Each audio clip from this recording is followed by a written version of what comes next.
But sources told us Justin not is not the clear-cut villain, as some people who worked on the film are standing by him. How detailed Baldoni's lawsuit with his own versions and the full text message threads and the full transcripts of what was going on and these stills. I don't think she has a chance. Justin Baldoni completely destroyed Blake Lively in court in the most humiliating way possible, and honestly, it's the kind of karma that's been building for months. Yes, I believe she is misusing it, let's call it, in order for a underlying agenda and a.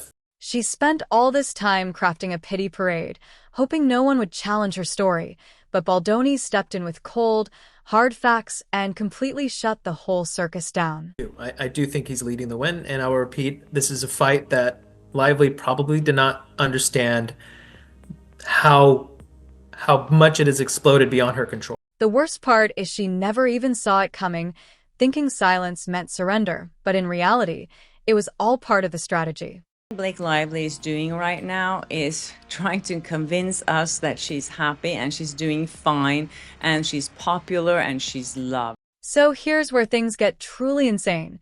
While Blake Lively was busy staging her public meltdown, Justin Baldoni's team was quietly doing everything possible to resolve the drama peacefully, making a desperate behind-the-scenes effort to prevent Blake from turning a messy movie production into a full-scale war zone.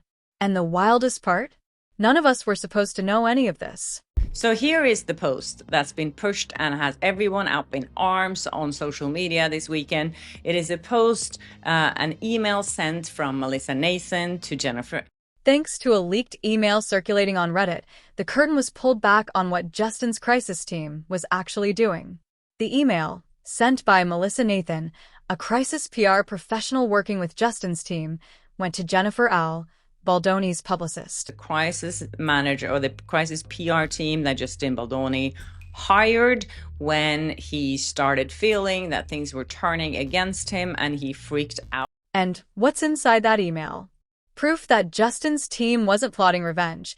They were focused on damage control, full-blown reputation CPR, not for Blake, but for Justin. Lively allegedly blackmailed Taylor Swift into supporting her, or trying to get her to support her. And by this point, Blake had already made it clear she wasn't backing down, allegedly threatening Taylor Swift behind closed doors, pressuring her to support the lawsuit or risk having their private texts leaked. She threatened to leak her text messages, their private text messages, if she didn't. And also she demanded, allegedly, that Taylor Swift should delete all the texts between them from like September. She was calling the shots, leveraging connections, and playing the PR game like a war general, while Melissa Nathan's strategy focused not on smearing Blake, but on surviving her chaos. Email, Melissa Nathan is explaining to Jennifer Abel all the things that they can do as a crisis management team to get control over this situation. The plan was comprehensive and costly, $175,000 for a 3 to 4 month campaign that included full website takedowns, scrubbing Reddit threads, controlling the social narrative, planting new discussion threads to shift the conversation, and keeping a social crisis team on standby 24/7. They even promised it would be 100% untraceable. But here's the twist. The entire operation never even launched. It was in August 14th, okay? Right after the premiere, a story popped up from nowhere on TMZ saying that Blake Lively, Justin Baldoni, she felt kissing scene lingered too long, feels he fat-shamed her. Remember that story when it first came out? Why? Because they didn't need to. The backlash against Blake happened naturally. No one had to lift a finger. The very kind of digital manipulation Blake's camp accused Justin of was unnecessary. She got torched online without Justin's team ever pushing a button. Public opinion began turning the moment her threats and lies started leaking out. Full social crisis team at hand for anything. Engage with audience in the right way. Start threads of theories to discuss. This is the way to be fully 100% protected. And yes, that irony is brutal. A $175,000 PR shield meant to protect Justin never even got used. It just sat in an email like a loaded weapon untouched.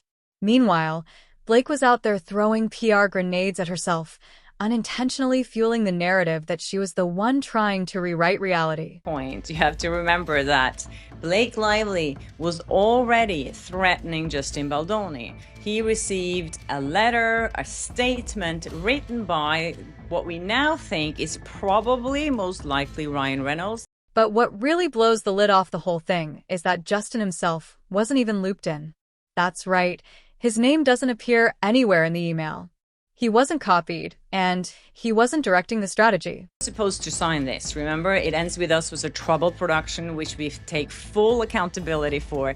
We are very sorry to everyone we caused upset, to privately and public. While his name was being dragged through the mud and the internet was devouring Blake's sob story, his team was quietly trying to put out the fire without even telling him. That says everything about his mindset during this mess. He didn't want to escalate. He didn't want a public fight. He just wanted it handled privately and respectful. Including her lawyers, her publicists, and everyone are freaking out because they're seeing where this is going, and especially with the news about Taylor Swift. And that's the difference between them. While Blake was allegedly blackmailing Taylor, trashing Justin in the press, and pushing a false narrative through selective leaks, Justin's team was focused on stabilizing the situation. Not to destroy her, not to attack, just to contain the circus she was creating. Now, even magazines like People, that were definitely pro Blake Lively before, are now starting to turn. The articles that they posted last week, which I talked about. The email even highlights how sensitive they were about public perception. Their goal was to create a safe PR space. Not a hit job. They aimed to engage audiences the right way, not launch smear campaigns. But it never happened, because the truth was already ugly enough. Were definitely not the types of articles that People magazine have been writing. People saw through the staged smiles, the red carpet photo ops, and the new bestie selfies with Salma Hayek. The internet smelled the stunt, and no amount of Reddit thread planting could have saved Blake's side from collapsing. Blake Lively, Colin Hoover, the entire cast and crew led with professionalism every step of the way. Any negativity aimed at them is ours to own. This is what they... Now, fast forward to court. The judge and legal teams are reviewing documents, watching leaked footage, and seeing things most of us haven't even seen yet. But you can be sure this email is part of that pile. While Blake's side screams about smear campaigns and manipulation, this proves something different. Justin's team was the only one actually trying to keep things clean. Statement continued to say, we mutually agreed that the cast would be promoting the film separately and understood why. We've always said we are not perfect, and even if unintentionally make mistakes, we will always own. And the fact that this supposedly untraceable email leaked just shows how sloppy things have gotten. No one's in control anymore, not even the pros. It also shines a massive spotlight on how far Blake's team might have gone behind the scenes to make themselves look innocent while painting Justin as the villain. We hold ourselves accountable. It's not anyone's job, but ours, and that's part of being man enough. They used him again, his words against him, as they've done so many times. But instead of building their defense, they triggered the very outcome they feared. The truth came out anyway. Meanwhile, Justin stayed silent, stayed professional, and let the receipts speak for themselves, while his team was already several steps ahead. Keep this in mind. This is the statement that Blake Lively's team wanted Justin Baldoni and his team to publish in the press. And now it's no longer a simple he said, she said drama. It's a documented, provable implosion that Blake can't spin her way out of. This is where things shift from shady to flat-out sinister, because while most of us were still trying to process the chaos surrounding It Ends With Us, Blake Lively's team was allegedly drafting a public apology letter designed to pin the entire disaster on Justin Baldoni. At this time, he was obviously freaking out. And I don't know, as I said, I don't know if Justin Baldoni, he wasn't even CC'd in this email between Jennifer Abel and Melissa. Not just the bad press. Not just the production delays, everything. And they didn't stop there. They wanted him to go down smiling, with his own words turned into the rope around his neck. We're here. This is like a pitch from Melissa Nathan with a quote of how much it's going to cost them to do crisis management. Let's be very clear. This wasn't a random leak or gossip from a blind item. The apology letter in question was a formal, detailed draft reportedly presented to Justin's team around the time tensions peaked, shortly after the film's early screenings bombed, when Blake's version was privately shown to a crowd that included Ben Affleck and Bradley Cooper and faced immediate backlash. All of this will be most importantly untraceable. That's kind of funny, since this email is now traceable. The timing matters because right after that, Blake's team's PR strategy went into overdrive. The draft, allegedly written under the influence of her publicist Leslie Sloan and possibly even ghostwritten with Ryanreynolds' help, wasn't an apology. It was a career assassination letter signed by the victim. Ethical? No, it's not ethical. But was Blake Lively's team doing the exact same thing? Yes! According to multiple reports, including commentary by Sashi Flo on her Flossom Talk channel and supporting Reddit leaks, the letter demanded that Baldoni publicly accept full blame for the negative response to It Ends With Us. It was in August 14th, okay? Right after the premiere, a story popped up from nowhere on TMZ saying that Blake Lively, Justin Baldoni, she felt kissing scene lingered too long, feels he fat shamed. It included lines that placed the chaotic production, fan disappointment, and media backlash squarely on Justin. He was expected to take full accountability for all creative decisions and missteps, with wording crafted to make it seem as though he alone was responsible for the project's failures. This allegedly, I'm guessing wildly here that it came from Leslie Sloan. No mention of Blake's alleged editing takeover, no reference to her altering the original score, and no insight into the cast conflicts or delayed shooting schedule, just a blanket statement of guilt, all placed squarely at Justin's feet. Wiley was experiencing. How did they deal with that? Try and push Blake Lively in a more positive light?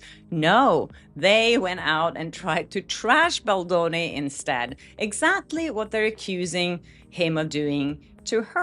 But what takes it to a whole new level of calculated cruelty is this. The letter lavishly praised Blake Lively, Colleen Hoover, and the rest of the cast, using descriptions like professional, committed, and exemplary, essentially casting everyone else as victims of Justin's supposed poor leadership. The thing is, with this post as well, people are now up in arms because they were like, oh my God, this is terrible. How could they do something like this? This is the evidence. Well, it's been out there the entire time. And the thing is, Melissa Nathan and Jennifer Abel have both been open that they had strategies in place, but they said they never had to use them because the backlash towards Blake Lively grew organically anyway. So not only would Justin be confessing to actions he didn't commit, he'd also be elevating Blake's image in the process.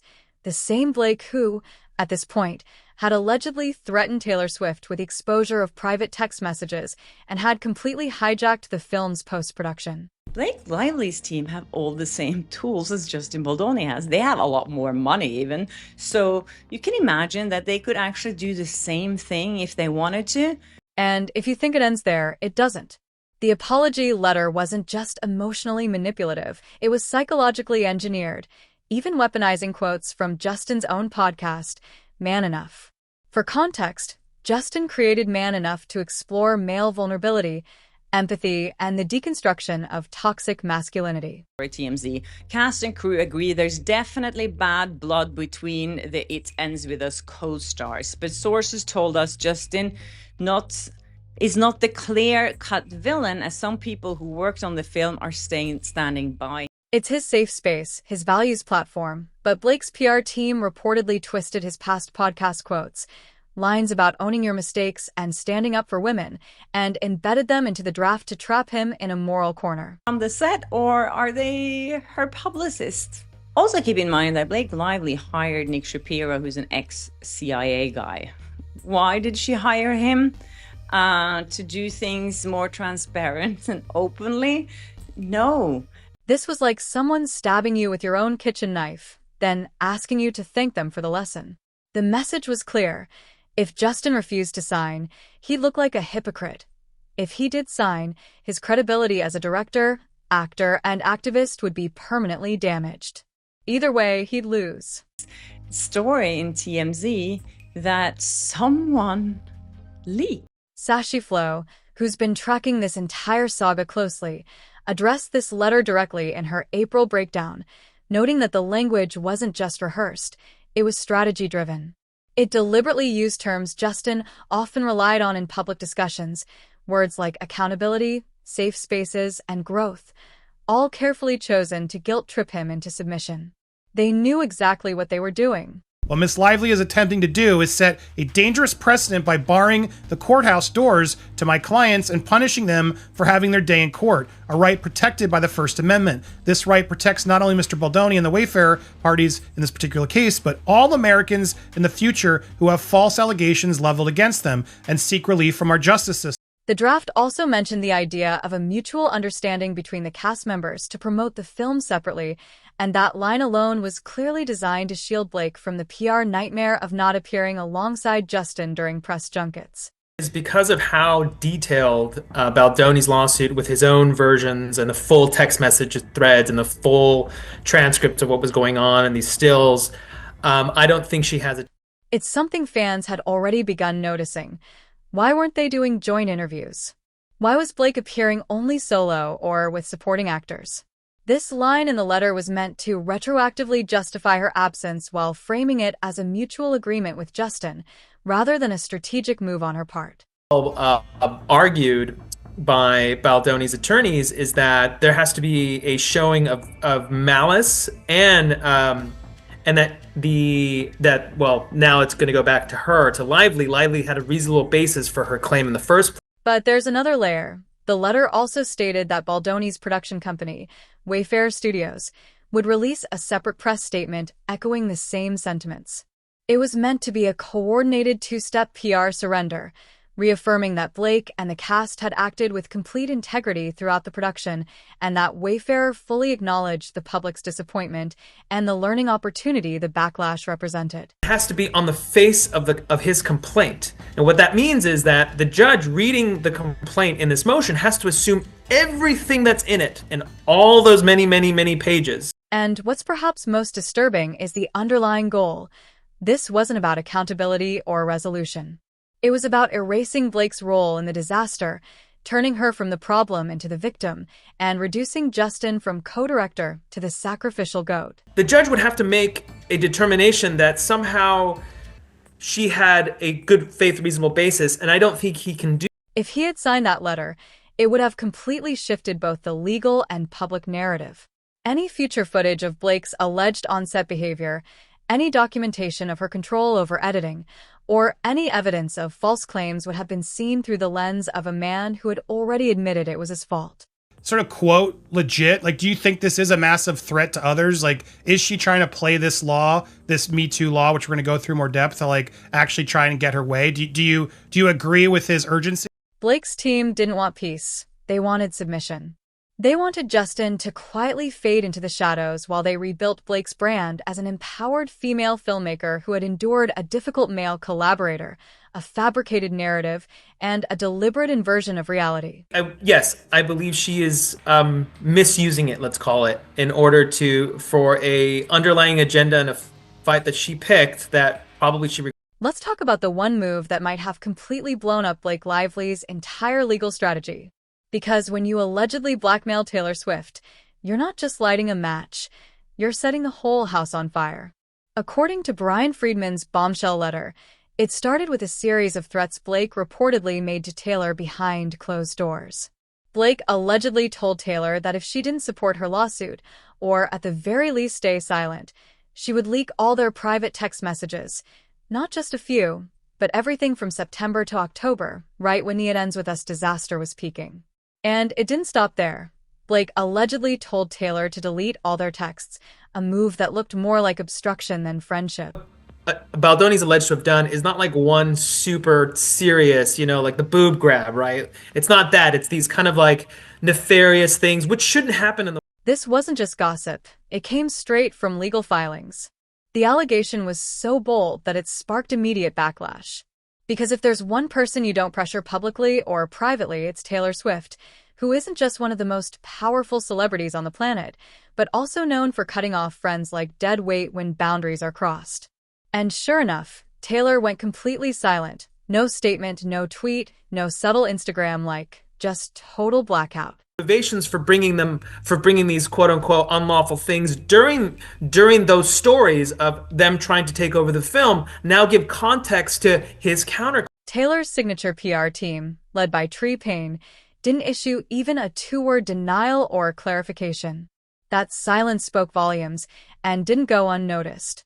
By mid-April, outlets like People magazine, which had previously given Blake fluff coverage for years, began shifting their tone. Recent headlines stopped focusing on Blake's outfits and started subtly hinting at friction, using language like allegedly, reportedly, and unnamed sources close to the case.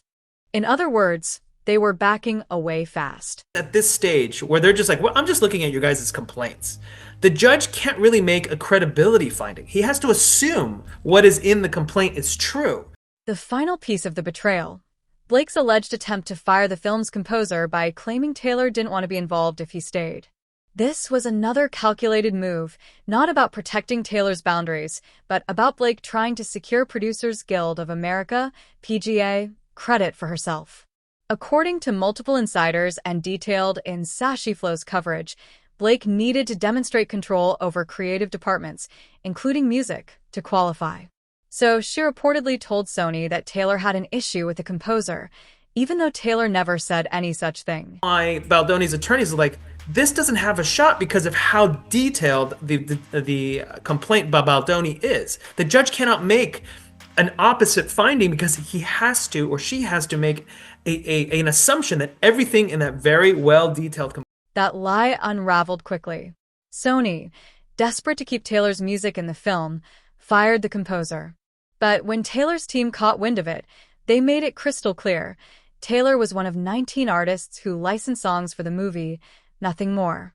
She had no role in editing, producing, or removing anyone. This exposed the entire manipulation attempt.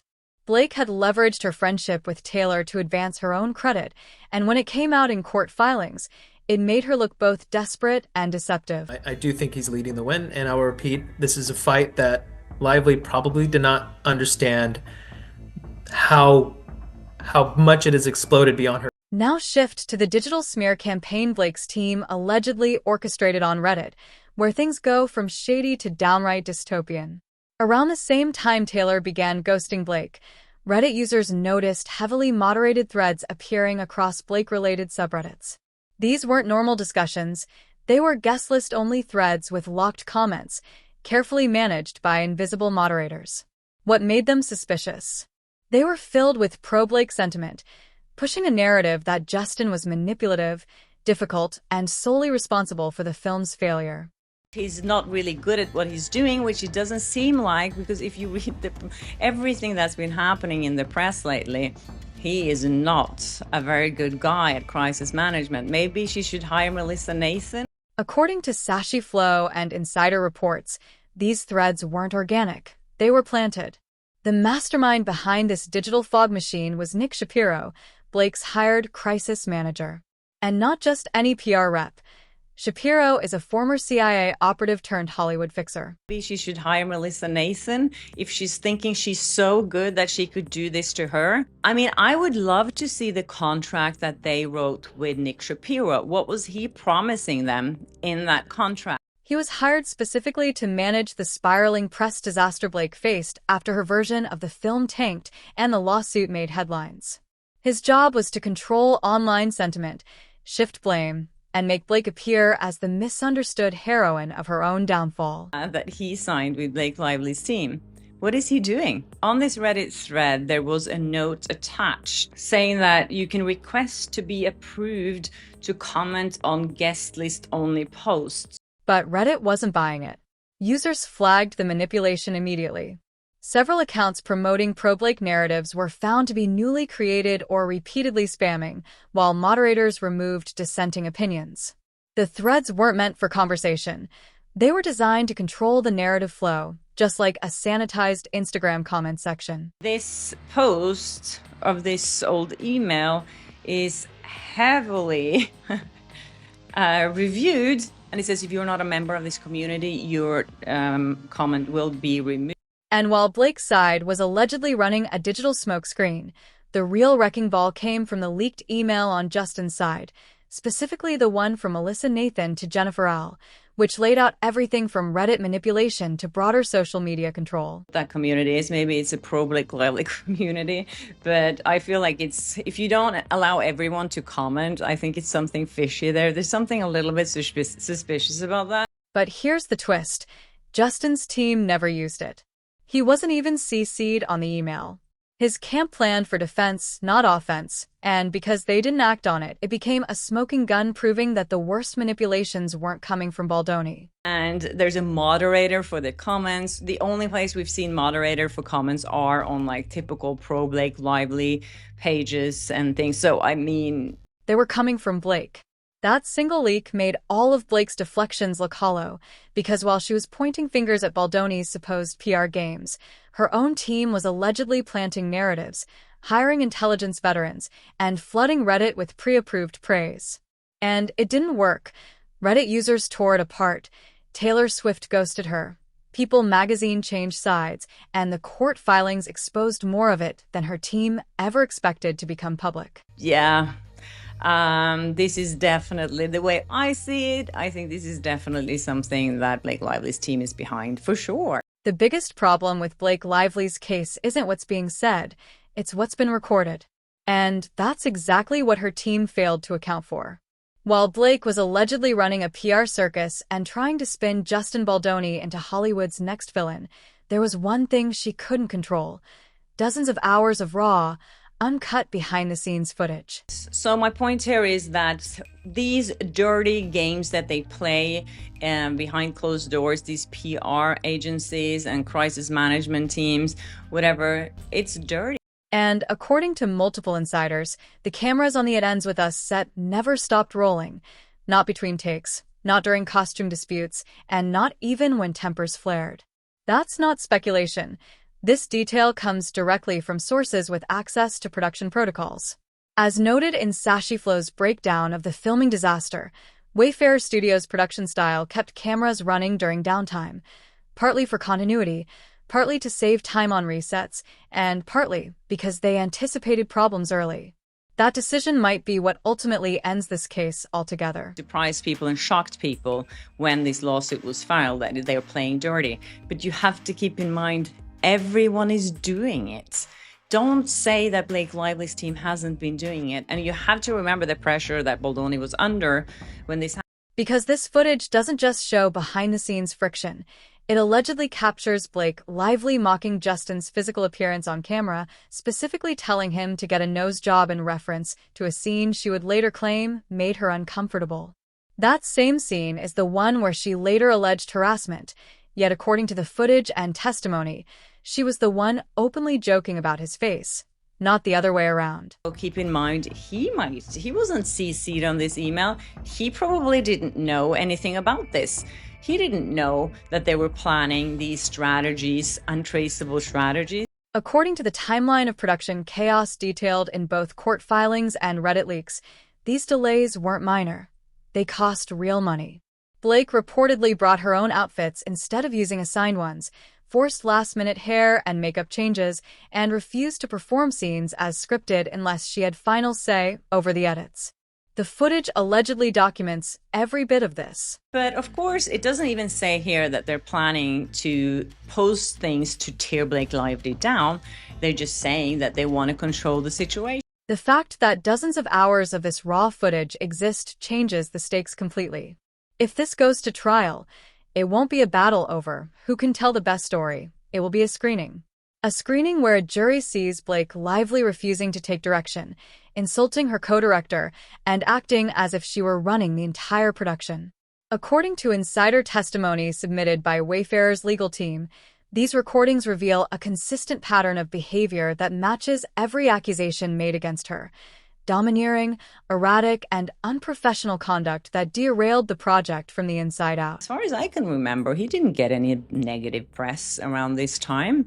The only thing that he got that was negative was this story in TMZ that someone leaked. Now, tie that to what happened with the actual movie cut. What Blake did in the editing room only made things worse. When she finally got her way and forced Sony to let her produce her own version of the film, she brought in Taylor Swift's music video editors while shooting in Italy. She then hosted a private screening for industry A-listers like Ben Affleck and Bradley Cooper, people who could influence the film's post-release reputation. The feedback was disastrous. Sources close to the screening said the reactions were blunt. Some even reportedly laughed at scenes meant to be serious.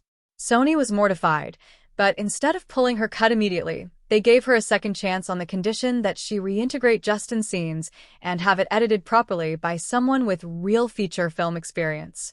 She agreed, but when it came time to screen it for fans at Book Bonanza, Blake allegedly overrode everyone, Sony, Wayfarer, even the event's internal team, and showed her original broken version again. That stunt wasn't just defiant, it was strategic sabotage. She knew that once the fan base saw her cut, it would be difficult, if not impossible, for Sony to promote Aura or defend Justin's version without creating backlash. So now, in court, Justin Baldoni's team doesn't have to argue about credibility or counter-emotional narratives and he-said-she-said tactics. They can just press play, and Blake's off-camera behavior might be the one that finally ends the show.